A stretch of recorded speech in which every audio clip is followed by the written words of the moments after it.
Ça va, c'est bon? C'est clair? Pas clair? Non, En deux mots, très très facile. En deux mots. Non, c'est pas compliqué. A priori, Dieu est la vraie existence. Et ce rayon de Dieu qui crée le monde, c'est rien du tout par rapport à Dieu. Donc ça s'appelle Aïn. Très simple, qu'est-ce qu'il y a de... Référentiel alien. Voilà, ça c'est le référentiel Elion, c'est-à-dire le référentiel supérieur. Alors maintenant on va voir l'autre côté. Dat Tarton. Aval, Dat Tarton, par contre la connaissance de niveau inférieur. Shemitzad Amekablim, qui se place du côté de ceux qui reçoivent, donc comment nous on perçoit les choses. Nikra Shef Azua Elokit Sheukoach Eloki Amitzamtzem Lavotam ou la Chayutan Beshem Me'ain Leyesh. On va voir que cette influence divine qui crée le monde, on va voir que pour nous on appelle ça Me'ain Leyesh.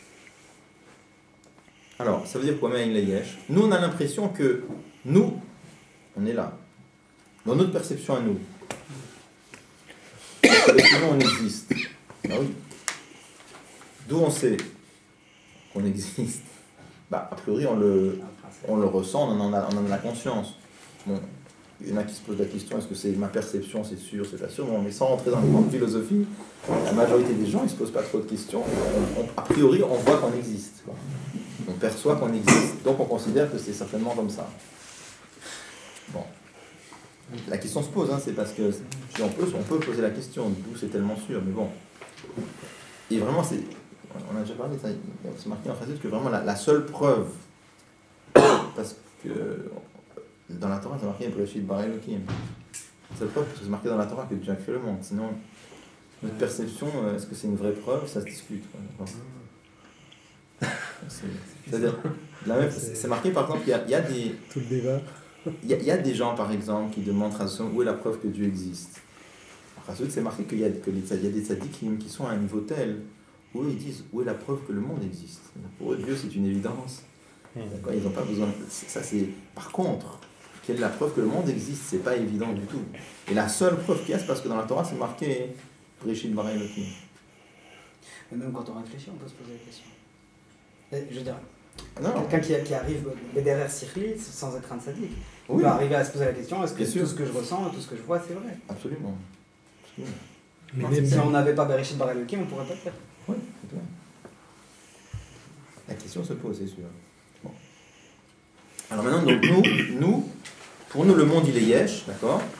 Alors on nous dit que nous, on écrit me'ain le yesh. Donc ça voudrait dire que le rayon de Dieu qui nous fait exister, on appelle ça aïn.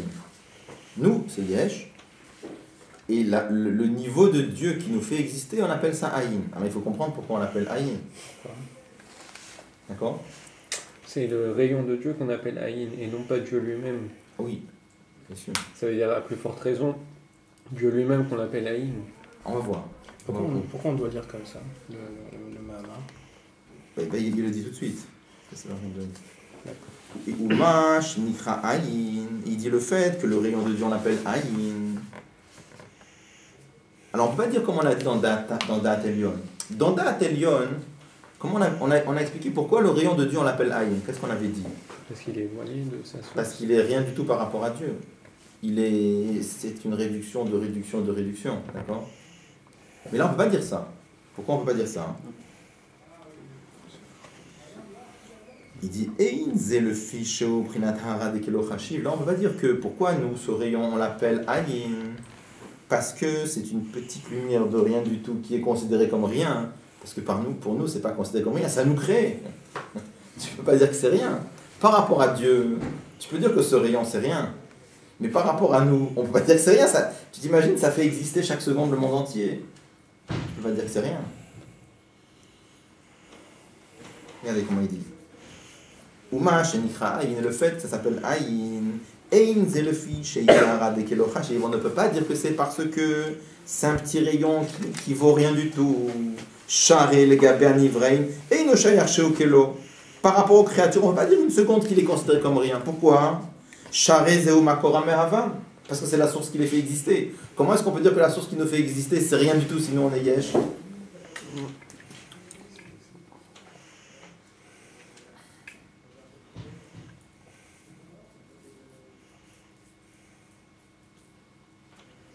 Après, il rajoute un deuxième détail. Il dit et si vraiment les créatures ressentaient que ce niveau de Dieu qui les fait exister, il est rien du tout, c'est un rayon très très faible par rapport à Dieu.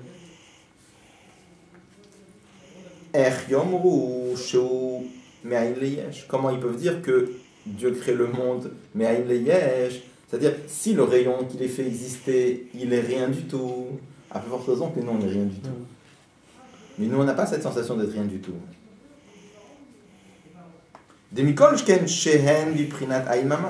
Si le rayon qui les fait exister c'est rien, à plus forte raison que nous on n'est rien. Elle a. Donc comment il faut expliquer pourquoi le rayon de Dieu qui nous fait exister dans Da'at Tarton on l'appelle Aïn. Elle a pirouche maïle yesh. Qu'est-ce que ça veut dire maïle yesh? Il y a deux pirouchim. Ha'alef, premièrement, Hu shema sigim, c'est que les créatures ressentent. She'akoach ha'eloki ha'me'ave, la force divine qui fait exister le monde. Et no miprinat mehut metzut davarma, ça n'est pas quelque chose. Première explication. Ça veut dire quoi?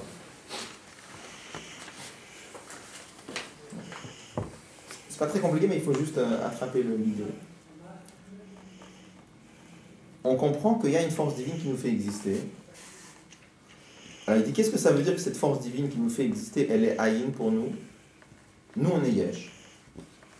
Et cette force divine, on l'appelle Aïn. Pourquoi on l'appelle Aïn? Pas parce que c'est un petit rayon, ça on a écarté. Elle ne dépend de rien d'autre que d'elle-même.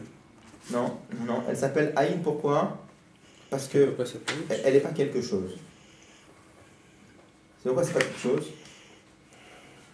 Nous, on a l'impression, quand est-ce que je peux dire un objet, c'est quelque chose?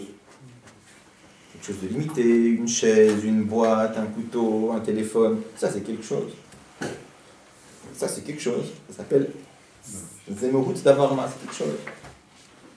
Quand tu me parles de quelque chose qui est sans limite, je ne peux pas dire ce que c'est.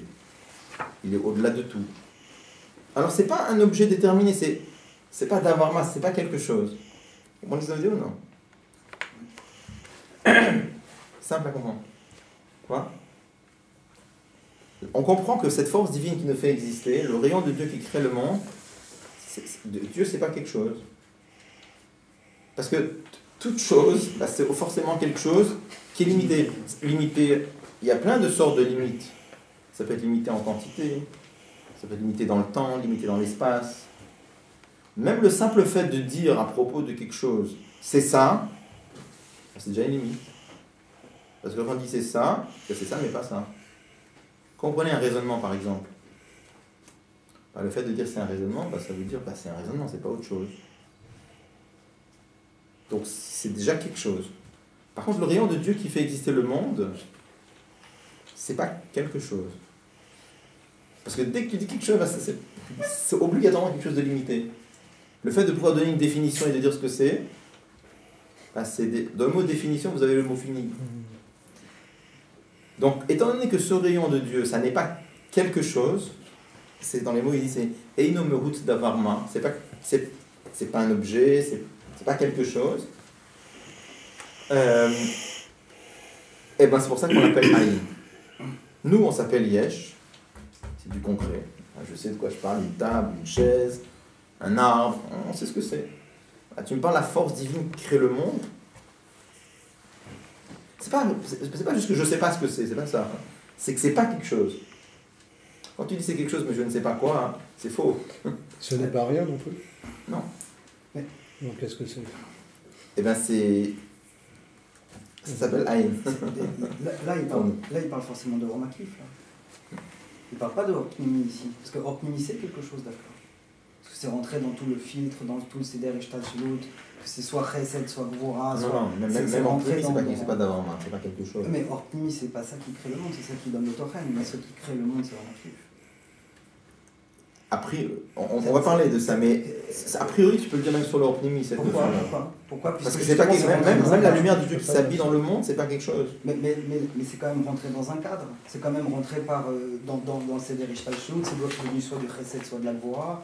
Ça a été filtré au travers des différents processus du Tzimtzum. Donc c'est devenu, même à un niveau très fin, même à un niveau très spirituel, on est rentré dans un cadre. On ne peut pas dire que c'est Aïn.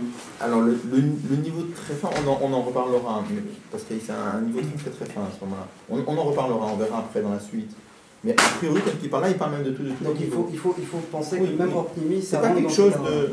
Tu peux pas ça, parce qu'on est du côté du Mekabel. Toi, dans ton système, tu te places de... Mais on reviendra là-dessus, parce qu'il y a plusieurs questions que l'on se poser là. Non, on parle de base. Dans le Alors, le yesh, non, pas forcément, parce que regardez, prenons autre chose. On va essayer de prendre un exemple pour essayer de voir un style de choses pour lesquelles... Là, j'ai parlé tout à l'heure d'un raisonnement, d'accord? Prenons une svara. Un raisonnement, par exemple, le raisonnement 2 plus 3 égale 5, ou le raisonnement dire que 1,5 c'est plus petit que 1. Bon. Alors, on a déjà parlé de ça une fois. Est-ce que le raisonnement, il existe? C'est un objet qui existe? Ou c'est moi qui le fais exister quand j'y pense?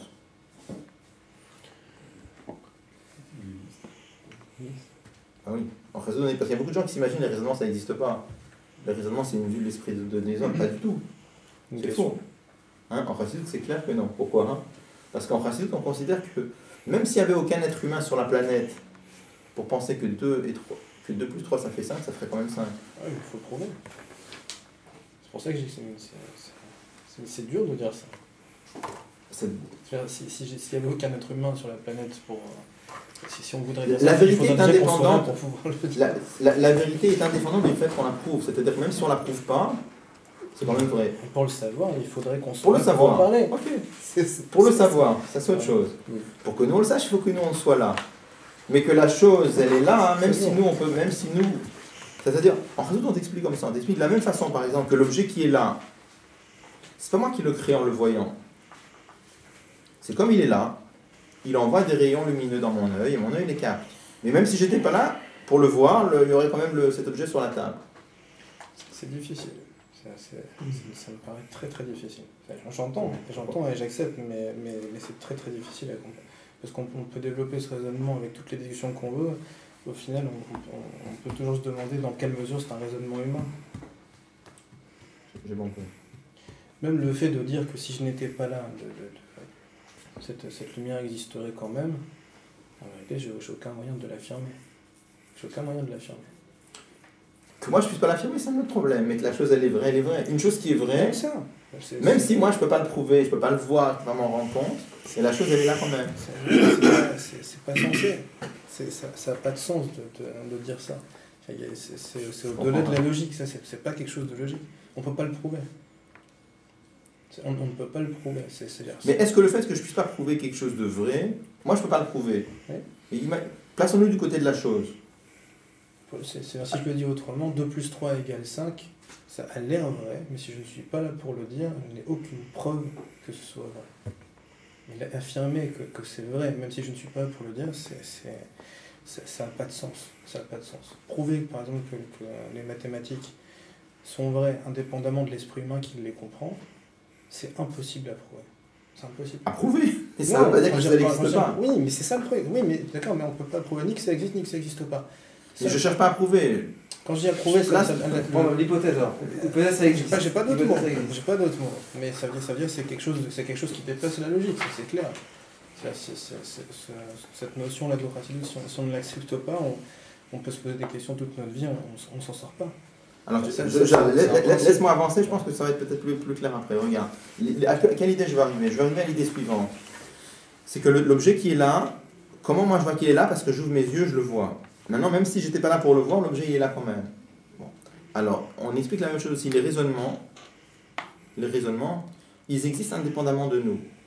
Et simplement, quand on ouvre les yeux de notre intellect, on capte les raisonnements. Mais les raisonnements, ils existent indépendamment de nous. Ça revient à dire que Dieu a créé des objets matériels et Dieu a créé des objets spirituels. exemple d'objet spirituel qui a pensé, on va dire les malachim, les anges, mais les anges, on ne sait pas ce que c'est. Bon. C'est pas des enfants avec des ailes, hein, les anges. Les anges, ce sont des créatures spirituelles. Bon. Un raisonnement, c'est déjà une spiritualité qu'on comprend mieux. On comprend mieux ce que c'est qu'un raisonnement plutôt qu'un ange. Mais parce qu'on les perçoit. Mais même si on n'était pas là pour les percevoir, ils existeraient quand même. Seulement, c'est un niveau d'existence qui est tellement différente de l'existence de la table que nous, on a l'impression que le raisonnement, c'est des choses qui existent. Il y a beaucoup de gens auxquels tu diras, les raisonnements, ce sont des objets qui existent, ils ne vont pas comprendre de quoi tu parles. Pourquoi ? Parce que c'est un style d'existence qui est tellement différent que pour les gens qui ne sont pas habitués à réfléchir à ça, pour eux, ça n'existe pas. Pourquoi c'est très différent ? Regarde, dans la table, si je voulais remplacer l'existence de la table par un synonyme, je dirais par exemple, elle est là. C'est une présence. Un raisonnement, qu'est-ce qui fait l'existence d'un raisonnement ? C'est pas une présence, c'est pas un objet qui se balade dans l'atmosphère et qui dit je suis là, d'accord ? Seulement, si on voulait remplacer le raisonnement, l'existence du raisonnement par un mot, comment au lieu de dire le raisonnement existe, qu'est-ce qu'il faudrait dire ? C'est vrai, par exemple. Il est comme ça. Bon.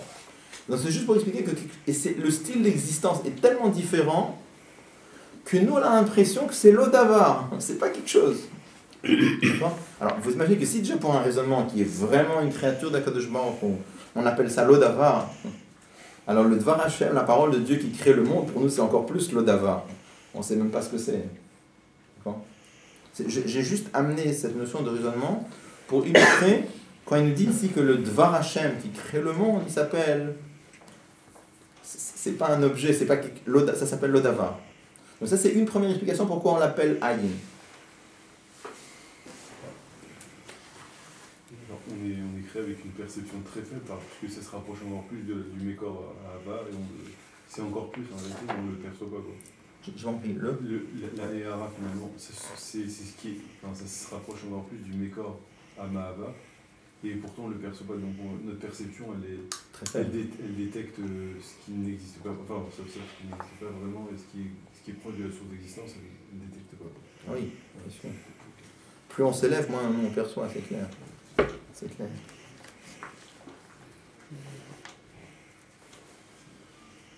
Donc, Chopin il dit, donc, pourquoi on appelle le rayon de Dieu, on l'appelle Aïn.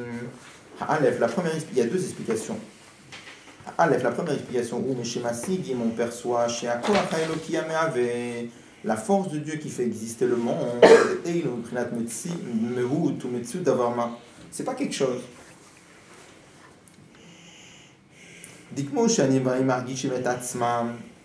Parce que de la même façon que les créatures se perçoivent à eux-mêmes,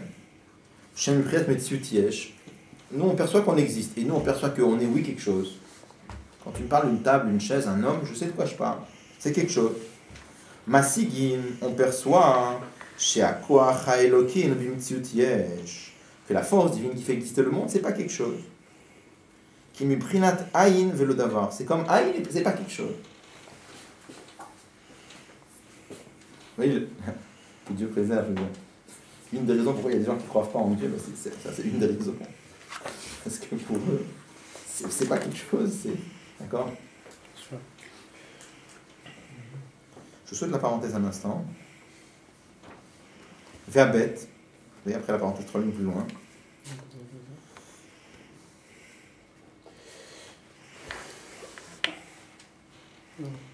La deuxième, vous l'avez ? La deuxième explication, pourquoi le rayon de Dieu qui crée le monde, on appelle ça Ayin.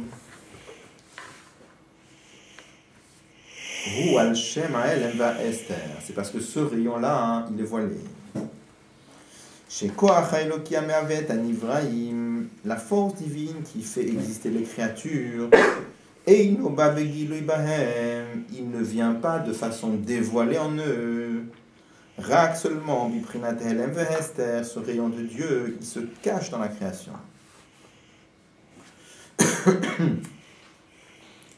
Le fit parce que parce que même cette force divine qui vient par le tzimtzum et par le voilement de lumière, ou Beina Rorklal, il est sans aucune commune mesure, le Gaben Ibrahim par rapport aux créatures, Balek Volumetsutiesh, qui sont limités, et qui sont quelque chose. Non, voilà.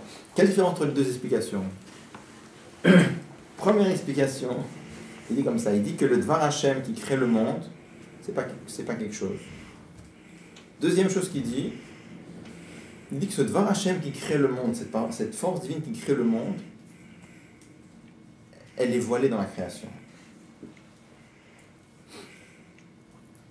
Pourquoi elle est voilée dans la création?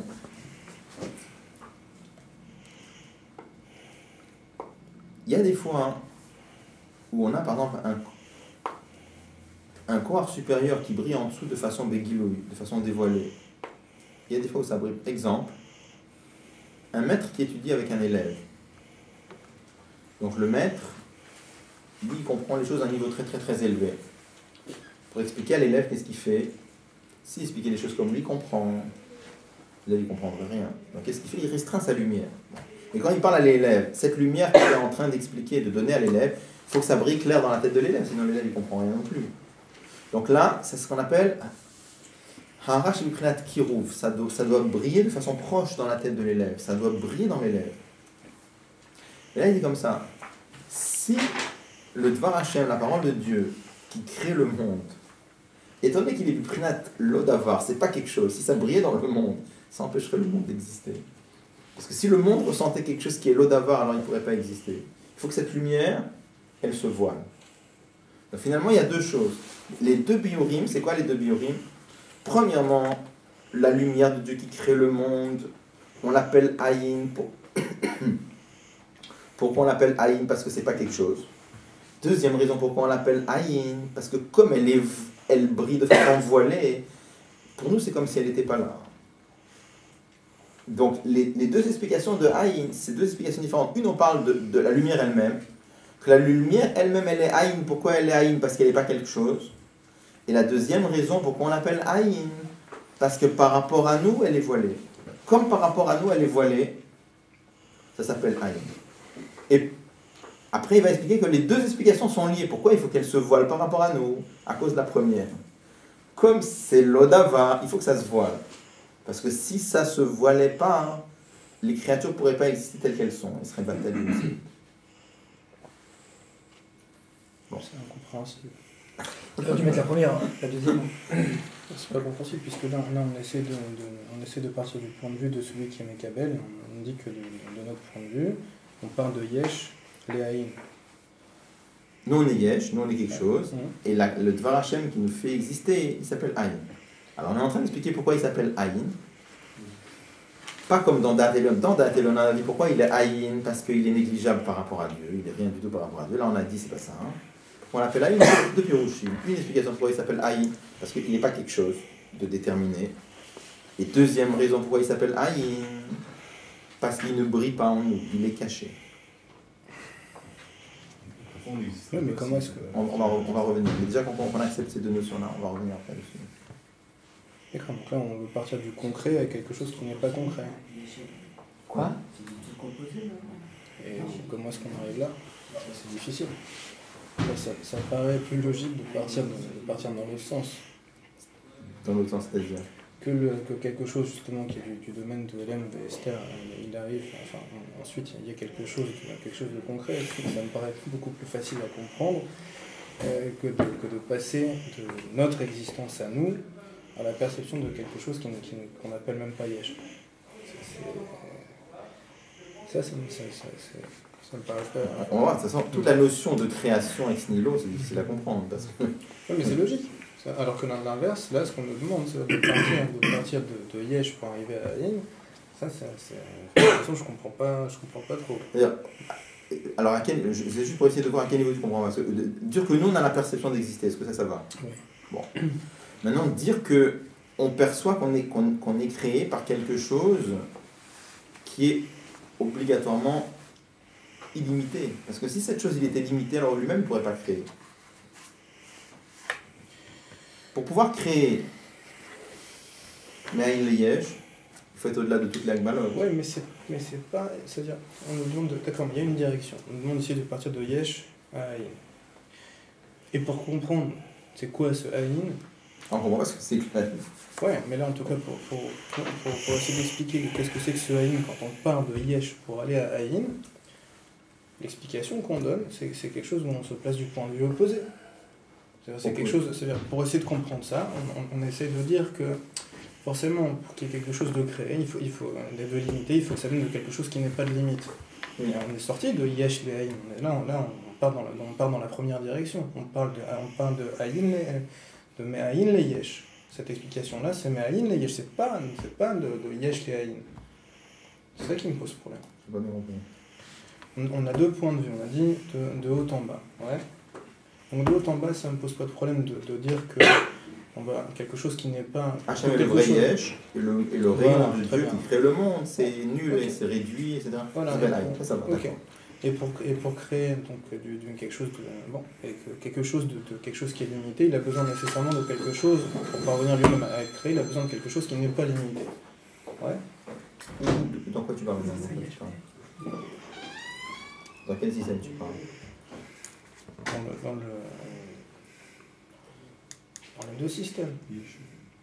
Dans le premier système, dans Datelion, qu'est-ce qu'on a dit? On a dit le vrai Yesh, la vraie existence, c'est Dieu. Okay. Maintenant, Dieu pour créer le monde. Donc là-bas on appelle Datelion, c'est Meyesh la Aïn. Ouais. Meyesh la Aïn, Dieu c'est le vrai Yesh. Et le rayon de Dieu qui crée le monde, c'est tellement nul par rapport à Dieu lui-même que ça s'appelle Aïn. À plus forte raison que le monde il est Aïn, c'est un autre problème. Maintenant, on se place dans Dat Tarton.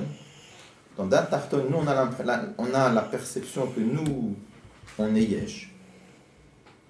Et le rayon de Dieu qui nous fait exister, il s'appelle Aïn. On cherche à comprendre pourquoi le rayon de Dieu qui nous fait exister, il s'appelle Aïn. Très bien, là on est très bien. Okay.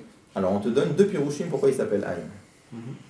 Premier pirouche parce qu'on comprend qu'il n'est pas quelque chose de défini. Oui, mais c'est ça, très bien. Mais et puisqu'il n'est pas quelque chose de défini, on l'appelle Aïn. Ça va à peu près, ça. Ouais. Deuxième chose, c'est plus difficile à comprendre.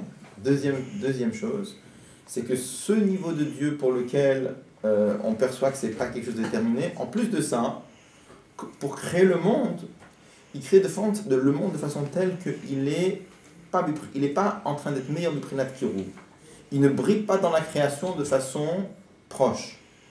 Ouais, mais pour comprendre ça, il faut déjà que je sorte de ma perception que le Yesh c'est moi. Il faut déjà que je sorte de là. Il faut déjà que je sois au-delà de ça.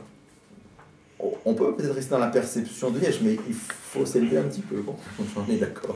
Il faut sortir de la routine habituelle. D'accord.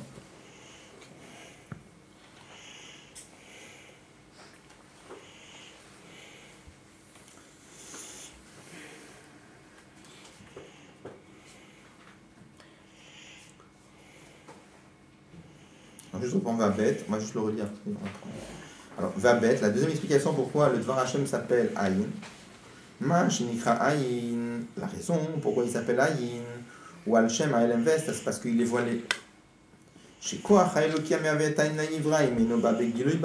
que la force divine qui crée le monde ne brille pas de façon dévoilée en eux, mais que de façon cachée.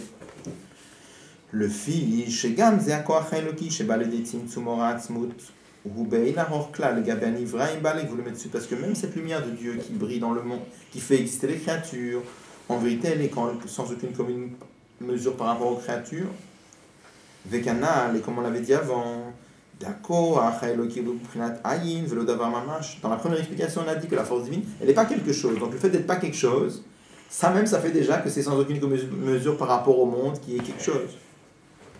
Donc c'est sans aucune commune par rapport à la création. Si la création était de façon telle que cette lumière de Dieu brillait dans la créature de façon proche, de la façon telle que la créature le ressente, il n'y aurait pas la possibilité pour le monde de se ressentir comme quelque chose. Il dit, et même par la suite, si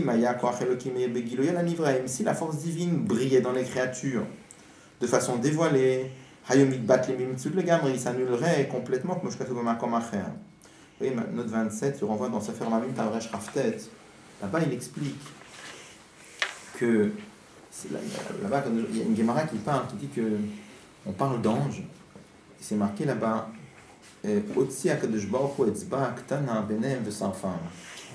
Dieu a sorti son petit doigt entre les malachim et il les a brûlés. Alors comment on explique ça?